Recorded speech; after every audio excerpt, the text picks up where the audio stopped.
Selamat datang kembali dalam pembahasan mendalam kita. Hari ini kita punya misi yang cukup ambisius nih. Kita mau coba pahami apa sih artinya jadi manusia, tapi dengan ngaca ke kerabat terdekat kita di dunia hewan. Sumber kita kali ini kutipan-kutipan menarik dari buku Shadows of Forgotten Ancestors. Siap nih kita telusuri jejak evolusi kita. Yang menarik ya, kayaknya dari dulu tuh kita agak gimana gitu kalau dibandingin sama kera.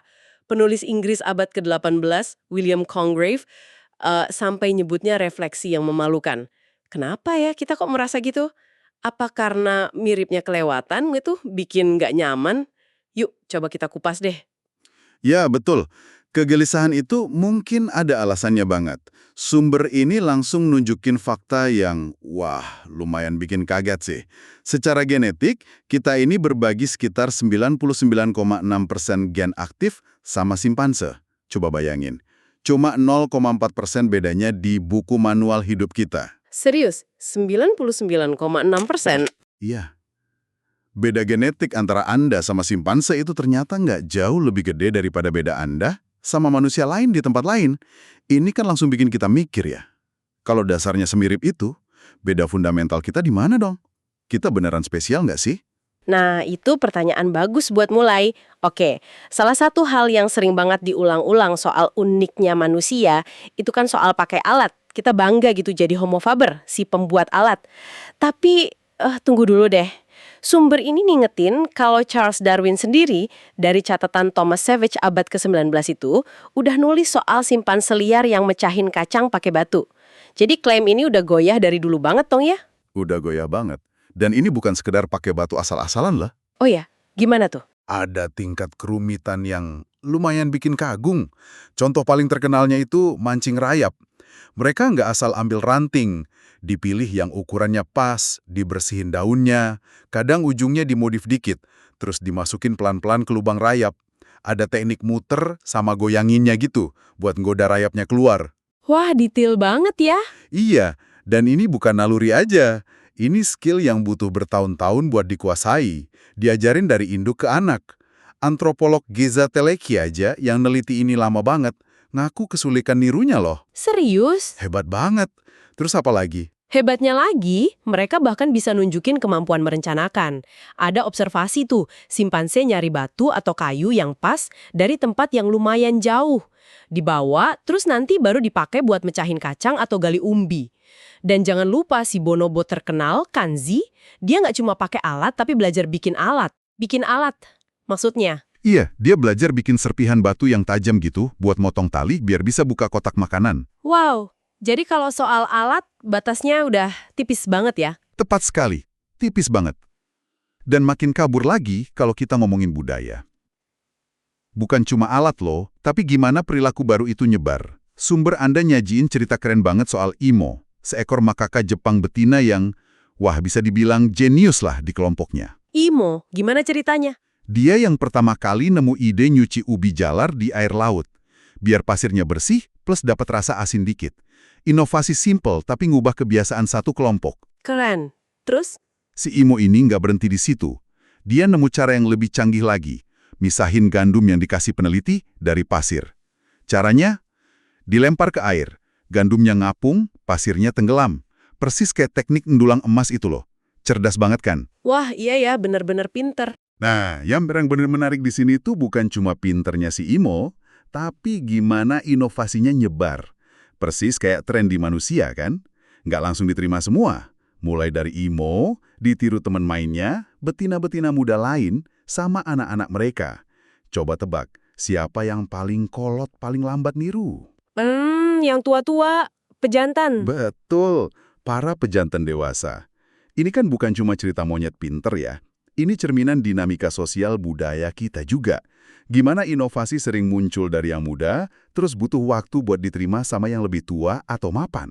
Gila, iya juga ya. Persis banget polanya. Dan ini nyebar ke area lain juga dong. Sumber ini nyinggung soal etnomedicine simpanse, kayak pengobatan tradisional gitu. Mirip gitu. Mereka diamati sering makan daun pahit dari tanaman aspilia, terutama pas musim hujan, pas risiko kena cacing tinggi. Nah, pas daunnya dianalisis di lab, ternyata isinya tiarubrini A antibiotik yang kuat banget. Wow, jadi pertanyaannya itu insting aja atau emang semacam pengetahuan turun-temurun gitu ya soal obat di kalangan simpanse? Lagi-lagi batasnya jadi tipis ya antara naluri sama budaya. Nah, itu dia. Semua kemampuan ini, alat, budaya, mungkin pengetahuan medis dasar, jelas ada hubungannya sama kapasitas kognitif dan otak kan? Memang sih, kalau ukurannya, otak manusia sekitar 3-4 kali lebih besar dari simpanse. Padahal berat badan kita nggak beda jauh. Sumber di sini nyatet, lobus frontal kita buat perencanaan, sama cerebellum buat keseimbangan, emang proporsinya lebih gede. Tapi, arsitektur dasarnya, blueprintnya mirip banget. Ukuran beda mungkin ngasih kapasitas lebih, tapi strukturnya nggak beda total. Oke, masuk akal. Bersaing ketat buat dominasi hierarki, apalagi rebutan status pejantan alfa. Persaingannya kadang bisa brutal loh, sampai ada kekerasan antar kelompok.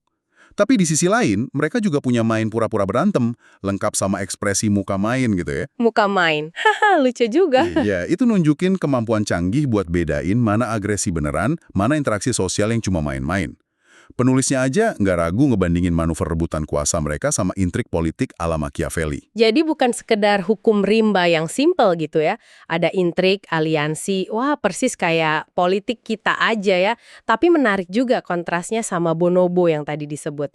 Kalau simpanse bisa kompetitif banget, agresif, Ya, bonobo malah dikenal lebih damai kan? betul. Sumber ini nyebutin gimana mereka sering pakai kontak seksual bukan cuma buat reproduksi ya, tapi buat ngurangin tegang, perkuat ikatan sosial, nyelesain konflik, kayak motonya make love not war gitu deh. Ini nunjukin variasi strategi sosial yang bisa muncul, bahkan di antara dua spesies yang deket banget. Menarik banget variasinya. Iya, nunjukin fleksibilitas perilaku sosial. Terus soal kerjasama, itu jelas bukan monopoli manusia lah. Kita sering lupa loh, banyak hewan lain itu makhluk sosial yang kooperatif banget. Anjing liar, singa, mereka kan berburu dalam tim yang terkoordinasi. Monyet vervet punya sistem alarm canggih, teriakan beda buat predator beda. Elang, piton, macan tutul. Dan tiap teriakan itu micu respon nyelamatin diri yang spesifik dari anggota kelompok lain. Oh iya, pernah denger itu. Keren sistemnya. Bahkan tikus saja, dalam eksperimen, bisa belajar kerjasama buat dapat makanan. Tapi ada temuan menarik di sumber ini. Katanya, kadar testosteron yang tinggi di tikus malah cenderung ngehambat kerjasama. Detail kecil sih, tapi mungkin ada hubungannya juga sama perilaku manusia ya. Bisa jadi. Terus, gimana sama sisi moral atau altruisme? Apa itu benar-benar cuma punya kita? Sumber ini nyeritain hasil eksperimen klasik yang cukup bikin mikir ke monyet rhesus macaca. Ternyata, monyet-monyet ini lebih milih nahan lapar daripada harus narik rantai yang bakal nyetrum monyet lain yang bisa mereka lihat. Jadi, rasa nggak tega nyetikin sesama itu bukan cuma kita yang punya. Kayaknya sih gitu. Ini nunjukin adanya semacam empati dasar atau keengganan nyakitin yang lain. Contoh klasik lain itu induk burung, kayak plover. Dia bakal pura-pura sayapnya patah, gerak ngejauh dari sarang buat narik perhatian predator. Ngorbanin diri demi anaknya. Oh iya, itu sering jadi contoh. Tentu aja, ini jadi debat di kalangan ahli biologi.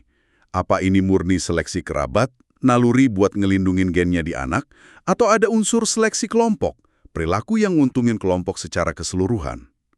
Atau contoh gazelle Thompson yang loncat-loncat tinggi, stotting, pas lihat predator, itu pamer ke predator, saya lincah, jangan kejar saya. Atau ngasih tahu temennya, atau dua-duanya. Apapun penjelasannya, perilaku yang kelihatan altruis dan kooperatif ini nyata banget di alam. Oke. Ini semua udah, goyah banget ya klaim keunikan kita. Tapi masih ada satu benteng terakhir nih, yang sering dianggap paling kuat. Bahasa. Kemampuan kita berbahasa pakai tata bahasa kompleks, kosakata nggak terbatas, ngomongin hal abstrak, ini kan yang bikin kita beda. Nim simpanse sama kanji bonobo itu ternyata bisa belajar ratusan kosakata loh.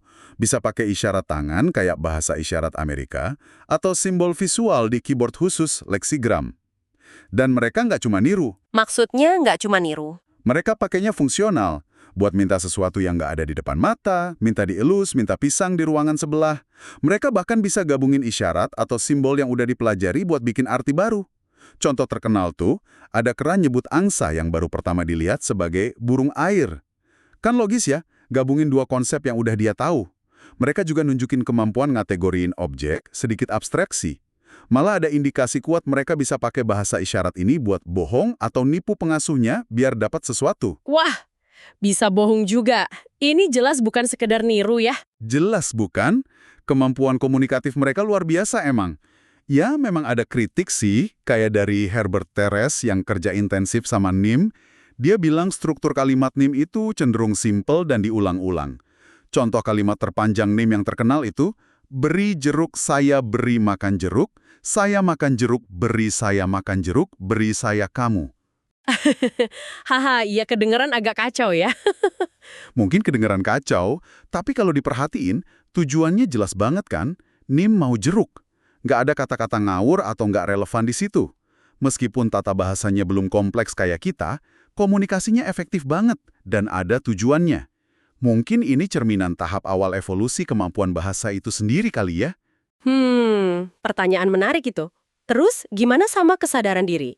Kemampuan ngenalin diri sendiri sebagai individu gitu. Ada jejaknya nggak di kerabat kita? Ada tes klasik buat nguji itu, namanya tes cermin Gallup.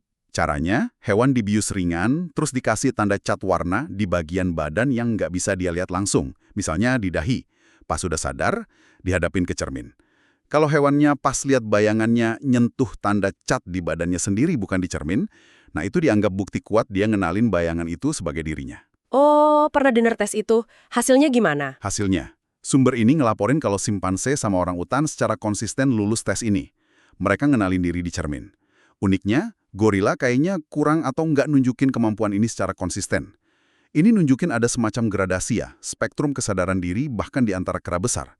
Kemampuan ngenalin diri ini sering dianggap salah satu fondasi penting buat kesadaran diri yang lebih kompleks kayak punya kita. Oke. Jadi kalau kita rangkum nih ya sejauh ini, pakai dan bikin alat, ada budaya turun-temurun, kehidupan sosialnya kompleks penuh intrik plus kerjasama, dasar-dasar bahasa simbolik, bahkan kesadaran diri. Di semua area ini, garis batas antara kita sama kerabat primata kita ternyata tipis banget ya, bahkan mungkin nggak ada. Mungkin benar kata sumber ini, bedanya lebih ke tingkat atau derajat kompleksitasnya aja, bukan di jenis kemampuannya. Iya, persis. Dan pemahaman ini bawa kita balik lagi ke rasa gelisah di awal tadi, si refleksi yang memalukan itu. Mungkin kita gelisah karena cermin itu nunjukin terlalu banyak kemiripan. Kita sering banget kan ngeproyeksiin sisi gelap kita, ketakutan kita sama sifat buruk ke hewan. Kita bilang perilaku kejam itu hewani. Penyair kayak Walt Whitman mungkin ngeidealin hewan karena nggak ngeluh atau nggak berlutut sama sesamanya. Tapi itu lebih kecerminan kangen kita sendiri daripada realitas hewan. Banyak perilaku destruktif yang kita anggap paling hewani, kayak insest atau pembunuhan massal sesama spesies, itu justru jauh lebih jarang terjadi di primata liar dibanding di manusia. Kenapa? Karena evolusi ngasih mereka mekanisme penghambat, inhibitor, yang kuat buat perilaku-perilaku yang merusak kelangsungan kelompok. Ironisnya, kita, manusia, dengan kepintaran kita, teknologi, terutama senjata, sama peradaban kita yang kompleks ini, mungkin malah udah berhasil ngelangkahin atau matiin sebagian dari rem alami evolusi itu. Mungkin Plato keliru pas khawatir soal binatang buas di dalam diri kita. Mungkin binatang buas itu justru lebih terkendali di leluhur primata kita sebelum kita bebasin.